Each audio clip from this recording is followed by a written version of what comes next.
Hello, who's ready to talk about the chloroplasts and the mitochondria? I know I am. I'm pretty excited about it. Chloroplasts are the organelles that provide the ability to photosynthesize, and the mitochondria processes ATP. So, for those of you who don't know, you photosynthesize. Yes, it happens. You don't photosynthesize. Plants photosynthesize. So most of the living world runs on the energy from photosynthesis. You don't photosynthesize. Photosynthesis is the conversion of light energy from the sun. You don't do this. The chemical energy of sugar and organic molecules are stored in plants, which you eat, but you don't photosynthesize. Chloroplasts, which you don't have, are unique to photosynthetic cells of plants. Not you, plants. And they perform photosynthesis. Chloroplasts are divided into two membranes, one inside the other. So they are these little green, they look like little green discs. Here's one. Here's one. Here's a section. So it's a green disc, and then you can see the little stacks of green. They look like poker chips. Those are the chloroplasts. The discs occur in interconnected stacks that resemble poker chips, and they're called the grana. And the grana are chloroplast solar power packs. They help trap the light and convert it to chemical energy.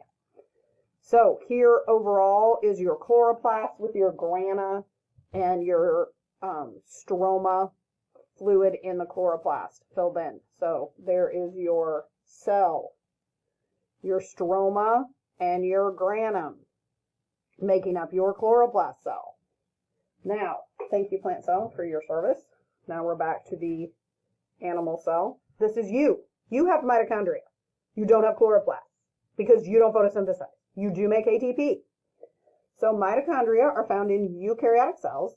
They produce ATP from the food that you eat. Cells use this ATP to basically keep you alive so you can function. An envelope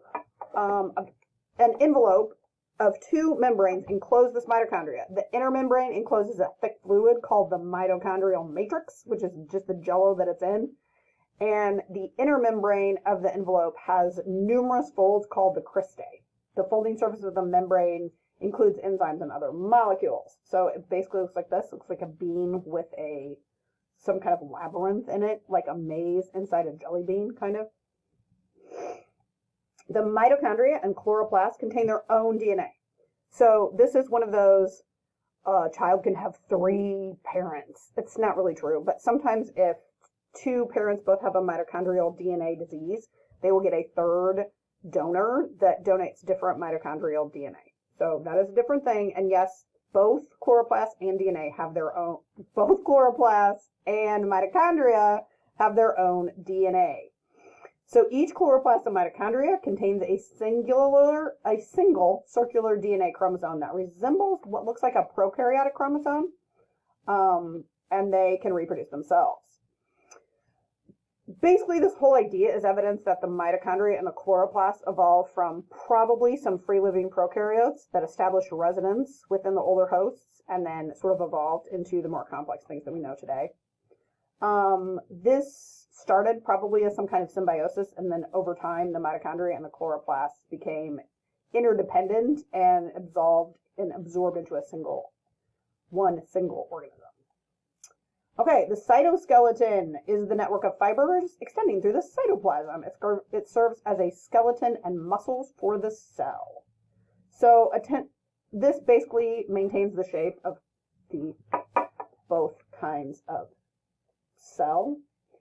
The cytoskeleton includes microtubules, which are hollow tubes of protein. The other kinds of cytoskeletal fibers are called intermediate filaments and microfilaments, and we will talk about those as we move on. Here are the microtubules and the cytoskeleton.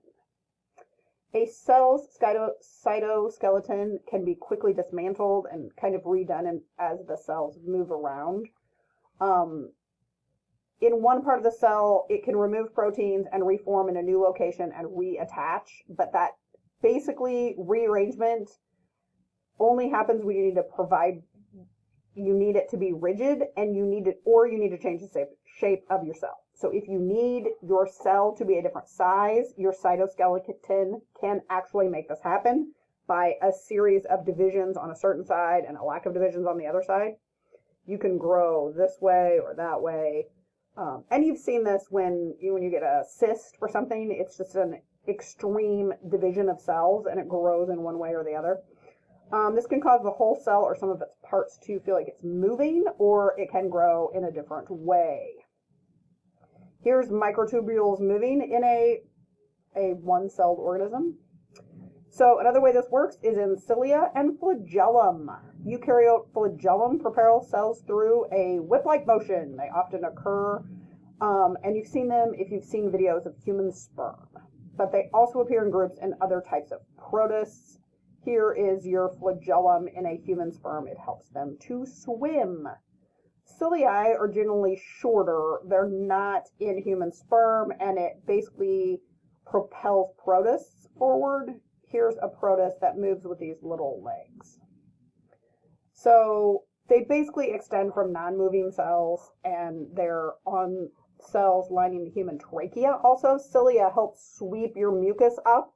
So you have cilia, little look like tiny fingers, and it actually keeps mucus out of your lungs, which is important, because if you get mucus in your lungs, you have pneumonia. That's not good. Here's how it looks. Flagella, or singular flagellum, and cilia, or singular cilium, are microtubular structures that extend outside some cells and that assist in moving the cell or the cell's surroundings. Flagella are much longer than cilia. When a cell has cilia, their number is large, whereas a cell will have few flagella, or a single flagellum. Many protists have cilia, and the sperm of many plants and animals have flagella. Flagella and cilia are assembled from tubulin subunits organized to form a circular arrangement of 9. Okay, here's an example of that. We had some euglynia in some of the pond water, and we also had some euglynia as a prepared slide. Here's a paramecium doing the same thing with its flagellum and cilia. See how it's moving around? Because human sperm rely on flagellum for movement, it is easy to understand why problems with flagella can lead to male infertility. Some men with a type of hereditary sterility also suffer from respiratory problems because they have a defect in their flagella in their trachea as well. Okay. I think we are going to stop there, and we will talk more about the cell later, and I will put a quiz online. Bye. Have a good week.